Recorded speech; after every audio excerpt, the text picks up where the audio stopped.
Ça, c'est du jamais vu, les amis. Un visa pour l'Allemagne, pour aller chercher des opportunités ou alors chercher un emploi en Allemagne. Ça, c'est du jamais vu. Alors, dans cette vidéo, je vous parle du visa d'opportunité ou alors Opportunity Card. Ça, c'est un visa d'une durée allant jusqu'à 1 an qui vous permet d'immigrer vers l'Allemagne pour pouvoir chercher du travail ou alors des opportunités. Alors, vous restez jusqu'à la fin parce que je ne manquerai pas de vous partager à la fin le lien et les détails pour pouvoir postuler de vous-même à ce programme sans avoir besoin de l'aide de qui que ce soit.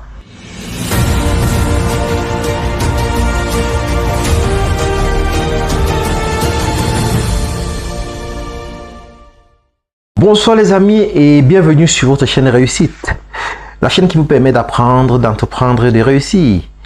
Alors comme toujours, moi je vous présente des opportunités en or. Pour ceux qui ne me connaissent pas, je suis David Wafo, entrepreneur multisectoriel. Alors dans cette vidéo, je vous donne les pépites, je vous présente une autre pépite appelée la Opportunity Card. C'est un visa de travail qui vous permet de vous rendre en Allemagne pour une durée de 1 an et de pouvoir chercher du travail. Donc ici, vous n'avez pas besoin d'offre d'emploi d'un employeur, vous voyagez à fonds propres, vous arrivez là-bas et vous avez jusqu'à 1 an pour trouver du travail. Et l'originalité ici, c'est quoi? C'est que pendant que vous cherchez du travail, vous avez la possibilité de travailler à temps partiel, parce qu'ici, on parle d'un travail à plein temps. Donc, pendant que vous cherchez le travail à plein temps, vous avez la possibilité de travailler jusqu'à 20 heures de temps à temps partiel. Alors, déjà, je vous invite à vous abonner et à activer la cloche de notification afin de ne rater aucun épisode. Donc déjà, je vais partager avec vous mon écran pour vous présenter ce programme. Donc restez scotché de ce programme à la fin de cette présentation. Je vais vous donner le lien, je vais vous donner tous ces liens pour que vous entrez vous-même lire les détails du programme et de pouvoir voir comment est-ce que vous pouvez vous lancer le plus tôt possible. Donc voilà la présentation du programme. On dit que c'est un programme qui, pour les ressortissants qui ne sont pas de l'Union européenne, parce que vous savez, c'est un privilège qui était accordé aux ressortissants de l'Union européenne, de l'espace Schengen. Donc, c'est quand vous êtes dans l'espace Schengen, vous avez la possibilité de vous mouvoir dans n'importe quel pays et de chercher un emploi. Alors, l'Allemagne offre ici la possibilité à ceux qui ne sont pas dans l'espace Schengen, ou que vous soyez en Afrique ou dans le monde, de pouvoir venir en Allemagne pour une durée allant jusqu'à 1 an et de pouvoir chercher le boulot. Donc voilà un peu les détails du programme. Je vais scroller avec vous pour que vous puissiez vous-même lire. Donc ici, on dit qui qualifie, qui est éligible pour ce programme. Voilà les critères d'éligibilité. Ici, vous devez soit avoir le A1 en langue allemande, soit le B2 en langue anglaise. Donc vous avez le choix ici d'apprendre la langue qui vous convient. Et je sais que beaucoup parmi vous peuvent plus facilement apprendre la langue anglaise parce que l'allemand c'est la langue officielle en Allemagne, mais l'anglais aussi est beaucoup utilisé en Allemagne. Donc vous pouvez choisir plutôt d'avoir un B2 en langue anglaise. Et une fois que c'est fait, vous passez à la deuxième condition. La deuxième condition, c'est quoi? Educational background. Donc vous avez besoin de prouver que vous avez une formation professionnelle de plus de 2 ans.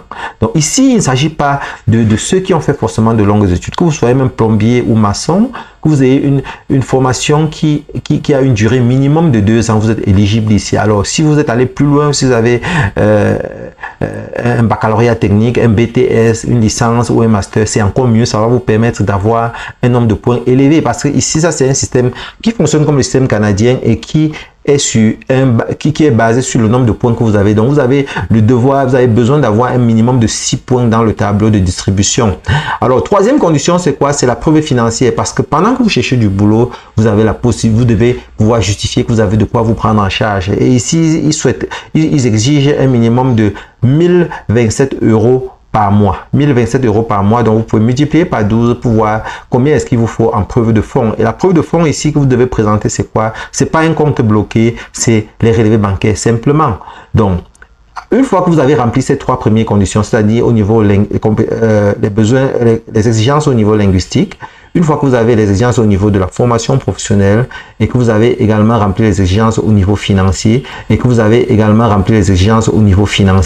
vous pouvez aller dans ce lien, et vous pouvez faire une auto-évaluation pour savoir déjà si vous êtes éligible avant de vous engager. Et quand vous avez cliqué là, ça vous amène à la seconde page où vous pouvez faire une auto-évaluation de vous-même et avoir la réponse avant de pouvoir vous engager.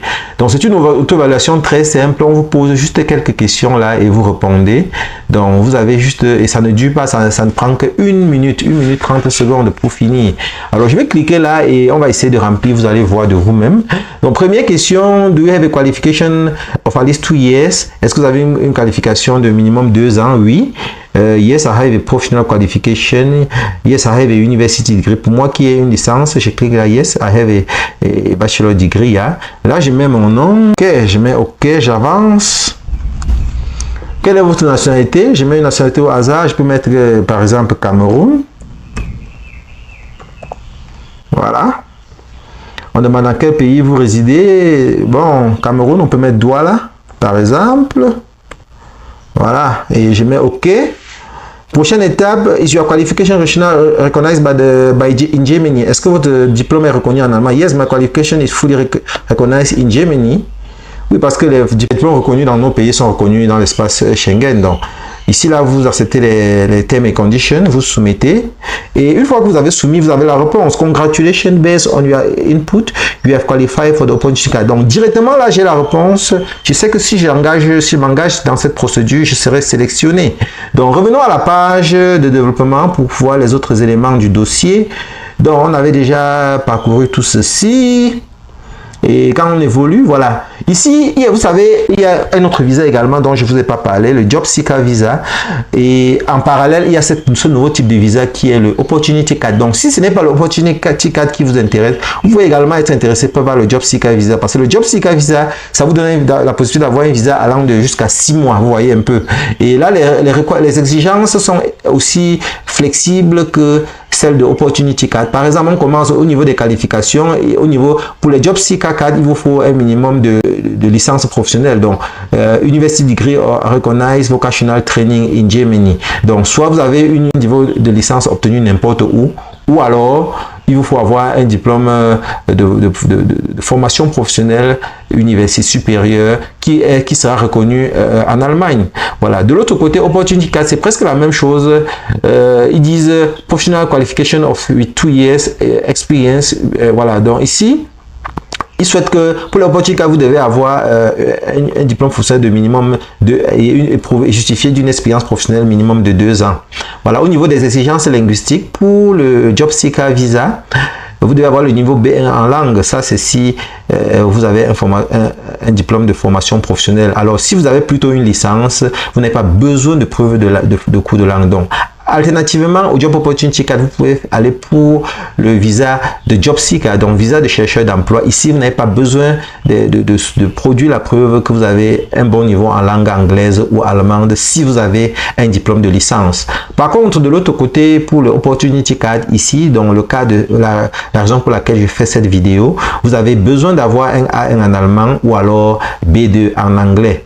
Voilà. On continue. La durée des visas pour le visa Seeker, pour les chercheurs d'emploi, c'est 6 mois jusqu'à 6 mois, alors que pour les Opportunity Card, c'est jusqu'à 1 an. Alors maintenant, au niveau de la preuve de fonds, c'est aussi un peu plus souple au niveau des Job Seeker, chercheurs d'emploi. C'est 947 € par mois qu'il vous faut. Et pour une durée maximum de 6 mois, ce sera 5600 € que vous allez prouver que vous avez ça dans votre compte bancaire. De l'autre côté, étant donné que c'est 1 an, vous avez la preuve, vous devez prouver que vous avez minimum 1027 € tous les mois. En 12 mois, ça fait 12 324 €. Voilà, on évolue. Maintenant, la permission de travailler avec les Job Seeker Visa, donc les visa de chercheur d'emploi, vous n'avez pas la possibilité de faire de job à temps partiel, hein, comme c'est le cas avec les Opportunity Card, où vous avez la possibilité de travailler à temps partiel pour près de 20 heures pendant que vous cherchez le travail pendant les 12 mois. Donc maintenant, où postuler, ce sont les mêmes choses. Pour les Job Seeker, vous postulez au consulat d'Allemagne et de l'autre côté, c'est la même chose ou alors en ligne. Donc on évolue pour les détails de ce programme. Alors, quels sont les documents requis pour le Job Opportunity, pour l'Opportunity Card pour l'Allemagne? Voilà, c'est simple, il vous faut votre passeport.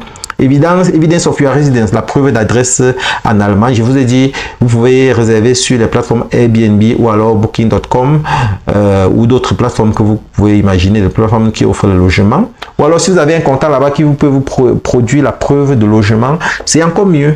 Donc, proof of Completed Vocational Training, la preuve que vous avez fini votre formation professionnelle. Ça peut être votre Vocational School Certificate. Donc, ce sera le diplôme, la preuve de votre diplôme, le diplôme qui prouve que vous avez la qualification que vous prétendez avoir. Technical College Certificate, donc si vous êtes même au lycée, vous avez un CAP par exemple, vous avez une formation, un diplôme de formation professionnelle, vous présentez ça. Voilà, maintenant, Proof of Financial Solvency, j'ai déjà parlé de ça plus tôt. Plus haut, c'est la preuve de fonds. Voilà, la preuve de fonds peut être sous plusieurs formes. Ça peut être sous forme de compte bloqué, ça peut être sous forme de déclaration de prise en charge de quelqu'un qui décide de vous prendre en charge. Donc, ça peut être également... voilà, donc après ça, il y a autre élément, ça peut être, l'autre élément c'est quoi? La preuve d'assurance maladie. Vous savez, quand vous allez en Europe pour un visa, pour une durée assez courte, vous avez prouvé que vous allez prendre une assurance voyage, ça ne coûte pas très, ça ne coûte vraiment pas très cher. Voilà, donc, autre chose... A written notice of recognize from the competent German authority if you have completed your training outside. Alors, si vous avez fait vos études hors de l'Allemagne, il est important de faire évaluer vos diplômes en Allemagne. Et ici, il vous donne le lien. Vous avez besoin de cliquer juste ici, là, sur le lien là, pour avoir la liste des organes accrédités qui vous permettent d'obtenir l'évaluation de vos diplômes. C'est très facile. Vous voyez, tout est vraiment donné dans ce site web. Alors, autre chose, residence permit in the country of application. Alors, si vous résidez dans un pays autre que votre pays d'origine, vous devez prouver que vous êtes légal là-bas. Donc, vous avez produit votre visa de résidence dans ce pays-là. Voilà, maintenant, Proof of German Language Skill. Bon, ça sont les examens linguistiques, on a déjà parlé de tout ça. Bon, ici, c'est la liste des documents à rassembler. Donc, mais bien, dans les conditions, on a discuté de tout ça. Donc, je ne reviens pas là. Voilà, maintenant, au niveau pour prouver l'expérience, que vous avez l'expérience professionnelle, vous avez juste à prouver, vous pouvez produire les emails ou l'ancien offre d'emploi de l'emploi que vous avez. Ça, c'est pour justifier que vous aviez l'expérience dans le domaine que vous avez mentionné avoir, les années d'expérience professionnelle.